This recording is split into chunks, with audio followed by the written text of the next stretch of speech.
पुण्यात पु ल देशपांडे उद्यानाच्या समोर पर्वती जलशुद्धीकरण केंद्राच्या रो वॉटर व्हॉल्व्ह नादुरुस्त झाल्याने लाखो लिटर पाणी वाया गेलेले आहे। तब्बल 2 तास हे पाणी वाहत होतं। या प्रकारामुळे रस्त्यावर 4 फूट पाणी काही भागात साचलं होतं आणि यामुळे वाहन चालकांची चांगलीच कसरत झाली। खडकवासला धरणातून पुण्याला पाणी पुरवठा करणाऱ्या पंपिंग स्टेशनमधील 2 पंप जलसंपदा विभागानं बंद केलेत। जलसंपदा विभागाच्या या कारवाईमुळे आता पुण्याला दररोज सुमारे 250 दशलक्ष घनफूट पाणी मिळणार आहे। मुंबईत भाज्यांचे दर वाढले असून गवार, वांगी, वटाणा, भेंडी या भाज्यांच्या दरामध्ये आता वाढ झाली। दुष्काळामुळे भाज्यांची आवक घटल्यानं दर वाढलेले आहेत।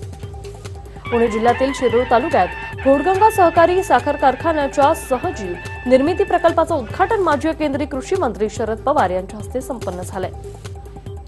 450 रुपये क्विंटल कांद्याचा उत्पादित खर्च आहे आणि शेतकऱ्यांना 50 रुपयांचा दर मिळत असेल तर शेतकऱ्यांना ते कसं परवडणार असा सवाल यावेळी माजी केंद्रीय कृषी मंत्री शरद पवार यांनी व्यक्त केलेला आहे। भाजप शिवसेना युती संदर्भात आतापर्यंत कोणतीही चर्चा झाली नाही। युतीसाठी भाजप तयार आहे, मात्र शिवसेना इच्छुक नाही असं भाजपकडून पसरवलं जात आहे, असा आरोप शिवसेनेचे खासदार आनंदराव अडसूळ यांनी केलाय। सध्याचं सरकार हे फक्त आश्वासन देणार आहे, आपल्याला कुणी वाली राहिलेला नाही अशी प्रतिक्रिया अजित पवार यांनी दिली। नाशिक शहराच्या कायदा सुव्यवस्थेचा बोजवारा उडालेला आहे। नाशिकमध्ये भर वस्तीत 3 खून झालेले आहेत। शेतकऱ्यांच्या पदरी काहीच पडत नाहीये, त्यामुळे हे सरकार फक्त आश्वासन देणारं सरकार असल्याची टीका अजित पवार यांनी केली। नाशिकच्या निर्धार सभेत ते बोलत होते। मनुस्मृतीनं बहुजनांना शिकू दिला नाही। बहुजनांना जनावरांसारखी वागणूक देणारी मनुस्मृती आम्हाला मान्य नसल्याचं छगन भुजबळांचं म्हणणं आहे। तसंच धोक्यात असलेलं संविधान हे वाचवलं पाहिजे असं वक्तव्य भुजबळांनी केलंय। तुझं माझं जमेना आणि तुझा वाचून कर्मेना अशी अवस्था युतीची झाली असल्याची टीका भुजबळांनी केली। या सरकारकडून फालतू गोष्टींवर जास्त खर्च झाल्याचा आरोपही भुजबळांनी केला। छगन भुजबळांची सुरक्षा कमी केली आहे असं मला वाटत नसून आवश्यक तेवढी सुरक्षा त्यांना आहे असं स्पष्टीकरण गिरीश महाजन यांनी भुजबळांच्या सुरक्षेबाबत दिलंय। स्मारकाचं काम होऊ नये हीच सरकारची इच्छा आहे असा गंभीर आरोप काँग्रेस प्रदेशाध्यक्ष अशोक चव्हाण यांनी केलाय। नाणार प्रकल्पानंतर शिवसेनेने कोकणातील आणखी एका मोठ्या प्रकल्पाला विरोध केलेला आहे। राजापूर तालुक्यातील आंबोळगड येथील आयलॉग पोर्ट्स या 135 कोटी रुपयांच्या प्रकल्पाला हा विरोध करण्यात येतोय। या ठिकाणी औद्योगिक वसाहत उभी राहण्याची भीती स्थानिक मच्छीमारांनी व्यक्त केली। आयलॉग प्रकल्पाची जनसुनावणी रद्द करण्याची मागणी करताना आणखी एक प्रकल्प लोकांवर न लादण्याचा इशारा शिवसेनेकडून मिळाला आहे। कोपाडी प्रकरणी विशेष सरकारी वकील म्हणून उमेशचंद्र यादव यांची नियुक्ती करण्यात आली, तर याआधी 3ही आरोपींनी जिल्हा आणि सत्र न्यायालयानं फाशीची शिक्षा त्यांना सुनावण्यात आली। नशीबवानचा निर्माता भाऊ कदम यांनी चित्रपटासाठी डोंबिवलीत थिएटर मिळत नसल्याचा आरोप केलाय। मराठीची तिकीटं रद्द करून हिंदी चित्रपटांची तिकीटं लादली असं भाऊ कदमने म्हटलेलं आहे। दाक्षिणात्य चित्रपटासाठी मुंबईत 125 शो अडवण्यात आले असून या महाराष्ट्रात मराठी चित्रपटासाठी साधा एक शो राखू शकत नाही असा आरोपही भाऊ कदमने केलाय। वसईच्या गिरीज गावात एका स्कूटीवरच्या महिलेचा थोडक्यात जीव बचावलाय। ओव्हरटेक करण्याच्या नादात असलेल्या या महिलेला टेम्पोची धडक लागली आणि त्यामुळे तिचा तोल गेला आणि ही संपूर्ण घटना सीसीटीव्हीत कैद झाली। नाशिकमध्ये राज्य उत्पादन शुल्क विभागाच्या अधिकाऱ्यांवर गुंडांनी रिव्हॉल्व्हर रोखत हल्ला केला। बनावट विदेशी मद्य घेऊन जाणाऱ्या ट्रकवर कारवाई करताना ही घटना घडली। राज्य उत्पादन शुल्क विभागाच्या कारवाईत एक आरोपीसह 1100 बॉक्स जप्त करण्यात आले। नाशिकच्या पिंपळगाव बसनजवळ ही घटना घडली। चंद्रपूर जिल्ह्यातील रमाबाई नगर भागात 2 भावांची निर्घृण हत्या करण्यात आली। सोनू आणि गुड्डू अशी हत्या झालेल्या 2ही भावांची नावं आहेत आणि या घटनेमुळे चंद्रपूर शहरात खळबळ उडाली आहे। सोनू आणि गुड्डूचे मारेकरी याच भागातील रहिवासी असल्याचं सांगण्यात येत आहे। दोघा मृतकांची पार्श्वभूमी गुन्हेगारी स्वरूपाची असून खुनाचे कारण अद्यापही स्पष्ट नाही। पांढरकवडा तालुक्यातील पाटणबोरीजवळ गोवंश तस्करी करणारा ट्रक जप्त करण्यात आला। यावेळी ट्रकमधील 50 जनावरांपैकी 3 जनावरांचा मृत्यू झाला असून इतर जनावरांना जीवदान देण्यात आलंय। यावेळी चालकाने आरटीओचे बॅरिगेट्स तोडून गोवंश करणारा ट्रक पळवला आणि दरम्यान पोलीस आणि आरटीओ अधिकाऱ्यांनी ट्रक सिन स्टाईलने पाठलाग केला, मात्र तेलंगणाच्या सीतागोंदी येथे ट्रक सोडून ड्रायव्हर पसार झाला। पावसाळा संपला तरी बदलापूर स्थानकात चिखल मात्र कायम असल्याचं चित्र पाहायला मिळालं। स्थानकातल्या फलाटाची उंची वाढवण्याचं काम सुरू असल्यानं सिमेंट टाकल्यामुळे चिखलाचं साम्राज्य निर्माण झालंय. बदलापुरात वाढलेल्या लोकसंख्येचा परिणाम रेल्वे स्थानकात पाहायला मिळतो. त्यामुळे अशा परिस्थितीत सुरू असलेल्या कामामुळे गर्दीच्या वेळी प्रवाशांना लोकलमधून चढताना आणि उतरताना नाहक त्रास सहन करावा लागतोय. साताऱ्यात माजी खासदार लक्ष्मण जाधव पाटील यांचं निधन झालेलं आहे. राष्ट्रवादीच्या पायाभरणीतले लक्ष्मण पाटील हे पहिले खासदार होते आणि वृद्धापकाळानं त्यांची प्राणज्योत मालवली आहे. वाशिममधील श्रीमती साळुंकाबाई राऊत विद्यालय वनोजा येथील राष्ट्रीय सेवा योजना पथकाद्वारे शालेय विद्यार्थ्यांनी श्रमदानातून येडसी गावात सिमेंटच्या पिशव्यात माती भरून बंधारा तयार केला आहे. 25 फूट रुंद 5 फूट उंच असलेल्या या बंधाऱ्यामध्ये पाझर तलावातील वाहून जाणारे पाणी जवळपास 200 फुटापर्यंत जमा झालेलं आहे आणि त्यामुळे या साठलेल्या पाण्याचा परिसरातील शेतकऱ्यांना चांगलाच फायदा होणार आहे.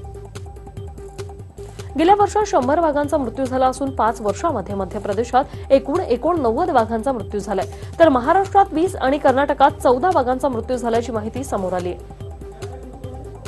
मुंबईच्या यादीत सुमारे 8 ते 9 लाख बोगस मतदार असून बोगस मतदार माफिया टोळीही कार्यरत झालेली आहे. मुंबई काँग्रेस अध्यक्ष संजय निरुपम यांनी या संदर्भात कारवाईची मागणी केली आहे. आता ई कॉमर्स कंपन्या ड्रोनच्या माध्यमातून ग्राहकांना डिलिव्हरी करणार आहेत. केंद्र सरकारच्या ड्रोन धोरणाच्या दुसऱ्या टप्प्यात ड्रोन पायलटच्या नजरेसमोर होण्याची आवश्यकता रद्द करण्याची मागणी आता करण्यात येत आहे. महाराष्ट्र राज्य माध्यमिक आणि उच्च माध्यमिक शिक्षण मंडळातर्फे 12वी परीक्षेचे प्रवेशपत्र विद्यार्थ्यांना दिले जाणार आहे. यासाठी कनिष्ठ महाविद्यालयाच्या लॉग इनमध्ये मिळणारी प्रवेशपत्र कोणतंही शुल्क न घेता विद्यार्थ्यांना द्यावीत अशी सूचना मंडळाने दिली. मायक्रोसॉफ्ट विंडोज 7 पुढच्या वर्षीपासून पूर्णपणे बंद होणार आहे. प्रसिद्ध कंपनी मायक्रोसॉफ्टने विंडोज 7चा सपोर्ट बंद करण्याची तयारी सुरू केली आणि यामुळे पुढील वर्षी 14 जानेवारी 2020 पासून विंडोज 7चा सपोर्ट बंद करण्यात येणार आहे. अभिनेता आयुष्मान खुरानाच्या पत्नीला कर्करोग झाला असून ती उपचारांना प्रतिसाद देते. आयुष्मानने स्वतः आपल्या पत्नीचा फोटो शेअर केलाय. नाशिकच्या भद्रकाली परिसरात 16 वर्षीय अरबाज शेर खान पठाण याच्या प्रेमसंबंधातून एका टोळीने त्याची हत्या केली. या प्रकरणी एकूण 15 आरोपींची माहिती मिळते. भद्रकाली पोलीस ठाण्यात हत्येचा गुन्हा दाखल करून 12 तासात पोलिसांनी 9 जणांना ताब्यात घेतलं आणि यातील 3 जण अल्पवयीन आहेत. इचलकरंजी शहरालगत असणाऱ्या कबनूर गावात एका अल्पवयीन मुलीनं आत्महत्या केली. मात्र ही आत्महत्या नसून घातपात असल्याची शक्यता नातेवाईकांनी वर्तवली. या प्रकरणी आता शिवाजीनगर पोलीस पुढील तपास करतायत. वर्ध्यातील धोत्रे येथे शेतातील भाजी का चोरली याचा जाब विचारणाऱ्याला भाजी चोरणाऱ्या आरोपीनं काठीनं बेदम मारहाण केली. यात भाजी पिकवणाऱ्याचा मृत्यू झाला आणि या प्रकरणी पोलिसांनी आरोपीला अटक केली. खामगाव शहरातील डीपी रोडवर सुटाळापुरा भागातील योगीराज हिवरखेडे हा तरुण दुचाकीने जात असताना अचानक पतंगाचा मांजा त्याच्या कानाला अडकल्याने त्याच्या कानाला या मांजामुळे गंभीर जखम झाली. मालेगावच्या अजंग वडेल इथे अनेक दिवसांपासून शोध सुरू असलेल्या 2 बिबट्यांना अखेर जेरबंद करण्यात यश आले. त्यामुळे ग्रामस्थांनी सुटकेचा निश्वास सोडलाय. अमरावतीच्या नरखडे हिवरमठ शिवारातील एका शेतातल्या विहिरीत बिबट्या पडला होता. वन विभागाच्या कर्मचाऱ्यांनी या बिबट्याला रेस्क्यू ऑपरेशन करत बाहेर काढलंय. शेतात विहिरीत पडलेल्या बिबट्याला पाहण्यासाठी गावकऱ्यांनी मात्र मोठी गर्दी केली होती. 2 तासाच्या अथक प्रयत्नानंतर या बिबट्याला विहिरीतून बाहेर काढण्यात आलं. मागील काही दिवसात भटक्या जनावरांनी अनेकांवर हल्ले केले, मात्र तरीही पालिकेने कोणतीही कारवाई केली नाही. यामुळे नाहक त्रास सोसावा लागणाऱ्या नाशिककरांनी भटक्या जनावरांचा बंदोबस्त करण्यासाठी पालिकेकडे मागणी केली. इचलकरंजीच्या एका खासगी क्लास चालकानं विद्यार्थ्यांकडून फी उकळून अचानक क्लास बंद केल्यानं विद्यार्थ्यांचं मोठं नुकसान झालंय. या क्लास चालकाला शिवाजीनगर पोलिसांनी ताब्यात घेतलं असून अधिक चौकशी सुरू आहे. 18 ते 20 तारखेला भाजपच्या अनुसूचित जाती मोर्चाचे राष्ट्रीय महाधिवेशन आयोजित करण्यात आलंय. मात्र सूत्रांनी दिलेल्या माहितीनुसार 19 तारखेलाच अमित शहा नागपुरात येण्याची शक्यता आहे. त्यामुळे त्याच दिवशी ही सभा होऊ शकते. महाराष्ट्रातल्या गड किल्ल्यांच्या संवर्धनासाठी आणि संरक्षणासाठी 5,000 कोटींचा निधी देण्यात यावा अशी मागणी जालना मराठी क्रांती मोर्चाच्या वतीने करण्यात आली. अन्यथा मराठा मोर्चासारखी मोठी चळवळ उभी करण्यात येईल असा इशारा जालना मराठी क्रांती मोर्चाच्या वतीने देण्यात आलाय. बीड जिल्ह्यातल्या माजलगाव येथील शेतकऱ्यांच्या ऊसाचे पैसे त्वरित देण्यात यावे या मागणीसाठी शिवसेनेच्या वतीने रसवंती आंदोलन करण्यात आलंय. पटसंख्येच्या अभावी 3,800 शाळा बंद करण्याचा घाट आणि 15 ते 30 पटसंख्या असलेल्या शाळा समायोजनाच्या तसंच गुणवत्तेच्या नावाखाली एक करून 6,000 शिक्षक बेरोजगार करण्याचं धोरण सरकार करत आहे। या विरोधात सम्यक विद्यार्थी आंदोलनानं खामगावला उपविभागीय अधिकारी कार्यालयावर मोर्चा काढला। पुण्यात भंगारातील बसपासून महिलांसाठी स्वच्छतागृह बनवण्यात आलेलं आहेत। टाकाऊपासून टिकाऊ स्वच्छतागृहांमुळे महिलांची कुचंबणा टळली। पुणे मनपा आणि सारा प्लास्टनं महिलांच्या स्वच्छतागृहांसाठी पुढाकार घेतलाय। लखप्रकाश कमालीची स्वच्छता आणि खेळती हवा, सॅनिटरी नॅपकिन, पाश्चिमात्य आणि भारतीय कमोडची व्यवस्था, वायफाय सुविधा हे सारं या स्वच्छतागृहात आहे आणि ती असं या स्वच्छतागृहाचं नाव आहे। सांगलीच्या श्रुती दांडेकर यांनी गेले 10 महिने जवळपास 700 तासांच्या अथक परिश्रमानं 20,000 कपड्यांच्या तुकड्यातून शिवराज्याभिषेकाची कलाकृती साकारलेली आहे। यासाठी श्रुती यांनी 287 रंगाच्या कापडाचे तुकडे जोडून 19 फूट बाय 8 फूट इतकी मोठी क्विट तयार बनवलेली आहे। या क्विल्टमध्ये अगदी 3 मिलीमीटर इतके लहान तुकडेही आहेत आणि क्विल्टचे शिवणकाम पुण्यातील स्टुडिओ बानी येथील मनीषा अय्यर यांनी केले। या क्विल्टसाठी श्रुती यांना बाबासाहेब पुरंदरे यांचं मार्गदर्शन देखील लाभले आणि ही क्विल्ट 25 ते 27 जानेवारीला चेन्नईत होणाऱ्या इंडिया क्विल्ट फेस्टिवलचं प्रमुख आकर्षण असणार आहे। रत्नागिरी येथील खेडमध्ये पोपट आणि नदीम सांगले यांच्या मैत्रीची चर्चा सध्या चांगलीच रंगली आहे। त्याला कारणही तसंच आहे, कारण जखमी अवस्थेत सापडलेल्या या पोपटाची सांगले यांनी निगा राखली आणि त्यातूनच त्यांच्यात अतूट अशी मैत्री निर्माण झाली। घरातून कामावर जाताना आणि येताना हा पोपट सांगले यांना घ्यायला अर्धा रस्ता जातो। पु ल देशपांडे यांच्या आयुष्यावर बेतलेला चित्रपट भाई व्यक्ती की वल्ली हा आता वादाच्या भोवऱ्यात सापडलाय। या चित्रपटातील काही प्रसंगावर पंडित भीमसेन जोशी आणि हिराबाई बडोदेकर या कुटुंबियांनी आक्षेप घेतलाय। चित्रपटात भीमसेनजी, वसंतराव आणि पु ल हे हिराबाईंच्या घरी दारू पिण्यासाठी जातात असा प्रसंग दाखवला असून त्याबद्दल माफी मागावी अशी मागणी जोशी आणि बडोदेकर कुटुंबियांनी केली आहे। भाजपचे राष्ट्रीय अध्यक्ष अमित शहा यांना स्वाईन फ्लू झालेला आहे। त्यांना दिल्लीच्या एम्स रुग्णालयात दाखल करण्यात आलंय। शहा यांनी स्वतः ट्विट करून ही माहिती दिली। अर्थमंत्री अरुण जेटली उपचारासाठी अमेरिकेत गेले आहेत। त्यांना कॅन्सरचं निदान झाल्याची माहिती सरकारी सूत्रांनी दिली, त्यामुळे पुन्हा एकदा ते उपचारांसाठी न्यूयॉर्कला गेलेत। नव्या सीबीआय संचालकांची निवड करण्यासाठी उच्चस्तरीय निवड समितीची 24 जानेवारीला बैठक होणार आहे।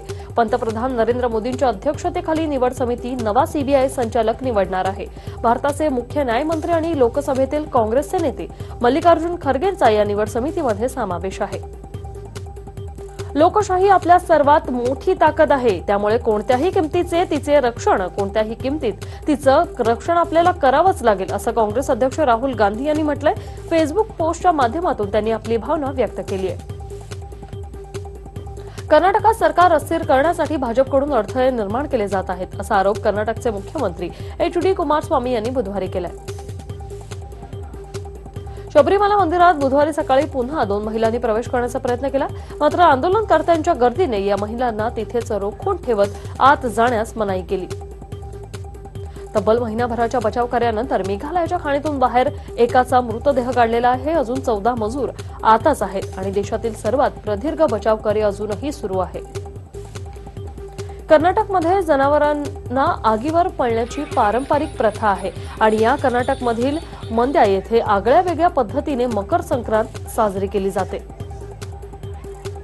तामिळनाडूच्या मदुराईतील पालमडूमध्ये जलीकट्टू या पारंपरिक खेळाचा थरार पाहायला मिळाला। यावेळी बक्यांची गर्दी देखील मोठी झाली होती।